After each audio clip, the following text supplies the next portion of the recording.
the voice of reason. But what Listen, there's no victory in a 31-year-old man who is a husband and a father being killed, whether he's left, right, or indifferent, whether he's ambivalentious, LGBTQ, or as straight as a die. This is not a victory. And anybody this evening, and I know it won't be anybody tuned in to me, anybody who thinks this is a victory, you are sick, you are disgusting, and you really should consider why you're on this planet. If you think there's a victory tonight, you are evil, the epitome of evil.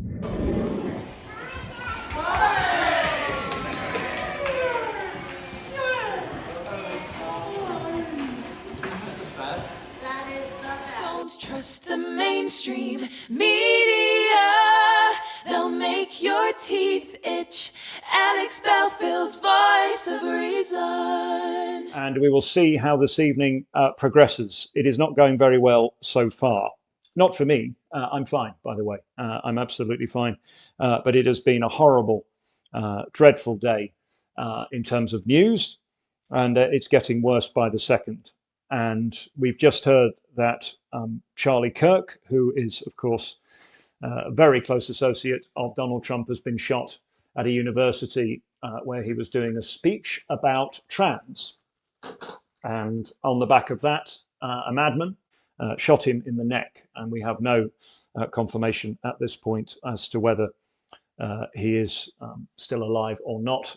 We just pray that he is. What is staggering this evening is that once again, the disgusting, vile, odious lefties, of which I would say 90% of journalists account for that, certainly people in show business, they're gloating and making jokes. This is not funny. It's not funny that one madman can destroy a family's life, and lest we forget, Charlie KIRK is a 31-year-old man. And let me show you why we shouldn't joke. And there is simply one answer, and it is there. He is a husband, and he has 2 daughters. I've just been told, and I don't know whether it's true, that he has passed away. And I don't know whether we can confirm that. If somebody could verify that, that he has passed away.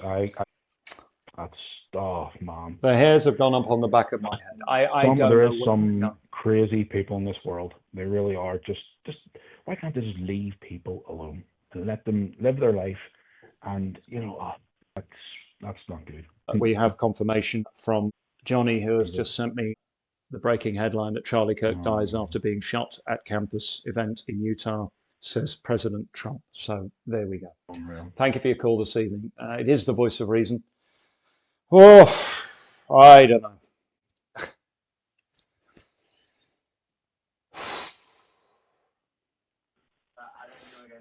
Live to the lines. Who's calling, please? Hi, Alex. It's Paul. Paul Jones. Hello, Paul. What can I do for you, my mate? How are you doing, mate? Yeah, from North Wales myself. Nice to see you, buddy. Thank you, my mate. It's a bad night to ask that question, because when you see a politician shot dead and you're on air and we are breaking this, I know. It is very, very hard, because you just can't comprehend. This is just the worst of times. And this man simply wanted to go out to have a chat to adoring people who wanted to hear what he had to say, as any of us do on our platforms.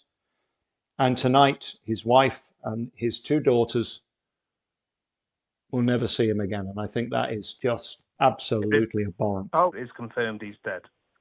Yes. Bloody hell. I don't know. If I may, regarding Charlie KIRK, the great and even legendary Charlie KIRK is dead. No one understood or had the heart of the youth in the United States of America better than Charlie. He was loved and admired by all, especially me, and now he is no longer with us. Melania and my sympathies go to his beautiful wife, Erica, and family. Charlie, we love you. And that is Donald J. Trump's statement this evening that he has put on his Truth Social, confirming the passing of his friend and colleague, Charlie KIRK, who was shot dead in the throat, it seems, in the neck this evening at an event where he was simply speaking apparently about trans issues at the time. And this man, who is much loved by, as he says, because of his youthful looks and his 31 years on the planet, he was able to reach out to a younger demographic with his beautiful wife and kids who will not see him again. It is just so horrific. Yeah, it's very it's hard really, to talk really about. sad. Yeah, Yes, it's very hard I mean, to focus on I anything. didn't actually know about it until you know, you went on live, and then, you know, when It only you happened hear when them- we went live, darling, so you weren't to Oh, know right, before. okay. So I wasn't Yeah. like, yeah, so I was just sitting there and I was like, wow, you know, these things are big shocks and they are big traumas, and you have to process, even if you're a stranger, you know, it's horrific, and this is where we're at.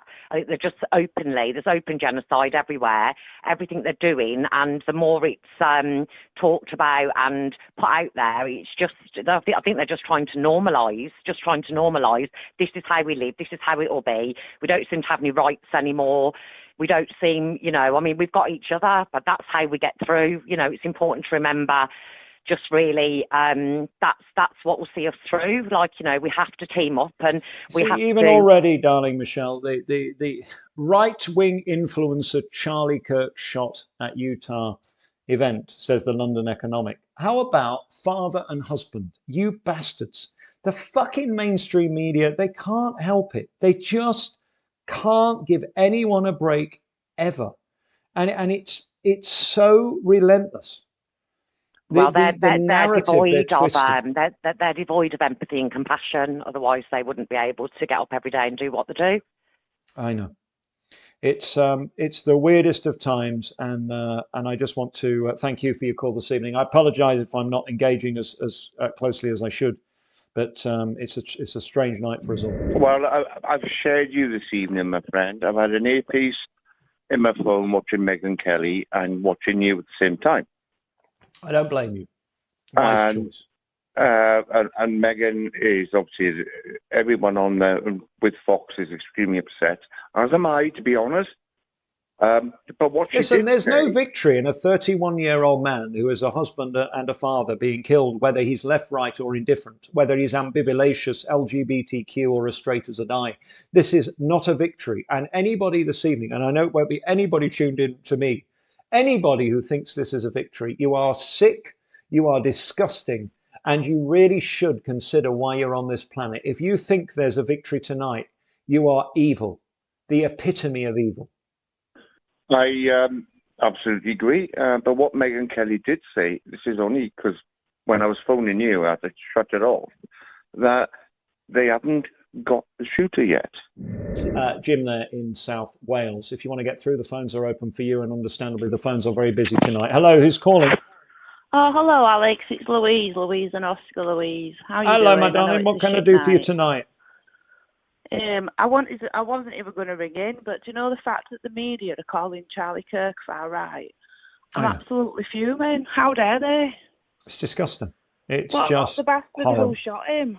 You know, no word of what he is, but they're just like, Charlie Kirk is not far right. Well, was not. I'm really upset, and I'm fucking livid. Oh, no. There is controversy about who is actually the shooter, and as we said, the suspect from the beginning is the person that we have featured. The Charlie Kirk suspect was this man who was arrested shortly afterwards. The internet is now saying that this may not be him, so we await to see. I'm literally just seeing that myself as well. It's all just really up in the air, isn't it? But at the end of the day, how fucking dare they call him far right? He's a normal person. He's not far right, and we know that. But they'll say I'm far right, and they'll also say I'm a stalker. What you have to do is, and what we have to do is keep focusing on reality. They're going to keep distorting. They're going to keep anybody who speaks out about such matters as trans, which he did, and talks about things that are controversial, like immigration, which he did, and I do on a daily basis, is putting their head on the parapet. But unfortunately, it's not a fair playing field now, because we speak words and they come with their gun. Well, that's where I was going next. They call us all far-right lunatics, but all we are just rational thinking people who are pretty much shit scared to even leave our houses at the minute because of what's going on in the world. Yeah, I know. And then if they call us far-right, how many immigrants are we going around shooting? How many trans people have we shot? None. We don't want people dead. We just don't want them coming at us. I used to do a bit in my live show where I would say, I don't understand the level of venom that I receive, because at the end of the day, I'm a piss taker who does jokes.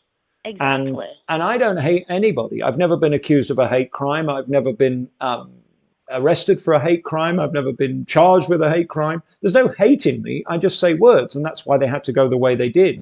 The respect's gone from young people. There's just no respect in society. There's no respect for the elders anymore. The humanity of these people running the world don't care about civilians. They don't. They really don't care. But when it's somebody as high profile as him doing something as normal as speaking publicly and can be wiped out in one click, dead, that terrifies you, because you realize the power that one imbecile, one lunatic, one psychopath can have. And it's so unnerving. And I'm telling you, I worry for Saturday, because it underscores how vulnerable everyone is. And I'm not putting thoughts into anybody's mind, but I'm just saying that when Tommy is so public and so determined and so resilient and so amazing at being him, there will be people who are willing to do anything. And I believe there will be agitators on Saturday. There will be people there who will be causing trouble. And you know what?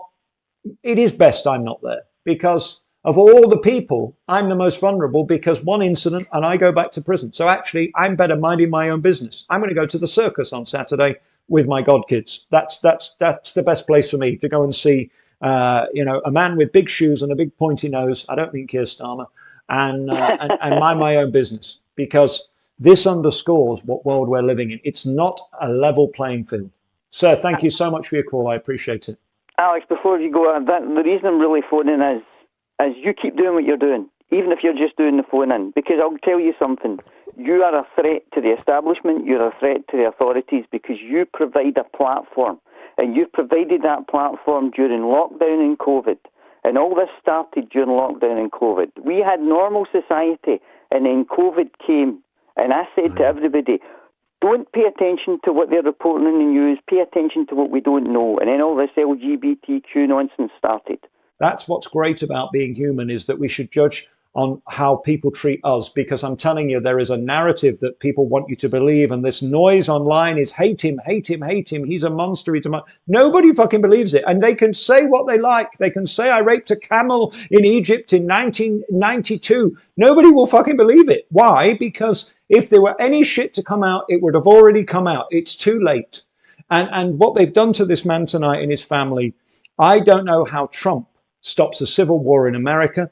I don't know how Trump rebuilds his party and his future, because the anger in America, in a country where guns are on every corner, I just pray that there isn't a tit for tat, because that would solve nothing. And I fear that unfortunately there's unhinged people everywhere, and the consequences of this absolutely indefensible slaughter, similar to the girl who was on the bus, that I thought would be the big story tonight. I thought this lady would be our big story. Who knew? And we've not even got round to talking about this Ukrainian girl who was slaughtered on a bus. Iran. Both stories are absolute tragedies, but shame on mainstream media for saying that about Charlie Kirk. He's not a right or a far-right winger. Absolutely. He's just a good Christian guy. And if people have never seen Charlie Kirk, I urge them, go on YouTube, type in his name. He's not far The away. way that he actually just debates people, and he destroys. He's a very, very smart family man who defends his family. It's as simple Beautiful as that. family. And this girl, nobody helped this girl on the train from Ukraine. Nobody. I'm looking at a picture. I'm going to leave it there tonight. We're at the end, and I think we've said enough, because doing what we're you're just doing, Alex, even if it's just the phone-ins, because you're hilarious. Your news stories are fantastic. You are a saint, and we, as Belfielders, will call ourselves. I don't know if you want to fall in from that, but we think you're fantastic. Keep doing it. I love you very much, and there's nothing you can do about it. Thank you, sir. You too. Good night. Bye-bye. We'll leave it there tonight. I think we have done enough, and we're just going over old ground, and there is nothing to say. It is a very sad night for the world, and I just want you to know that you saved my life, and I continue to be here for you, because we only have each other. And whatever they say, whatever they do, it doesn't matter. But when you start shooting people dead, that is not a level playing field, and it's not fair. And I just send my love to the family. How on earth will those two children ever recover from this? Whew. Wow, 30 years in show business. I've not had one like that. I'm off to bed. I love you. And there's nothing you can do about it. Stay safe. I shall see you in the morning at 6 for the news. And we'll do it all again on Sunday at 9 o'clock live. Have a great week. I love you. Ta-da, loves.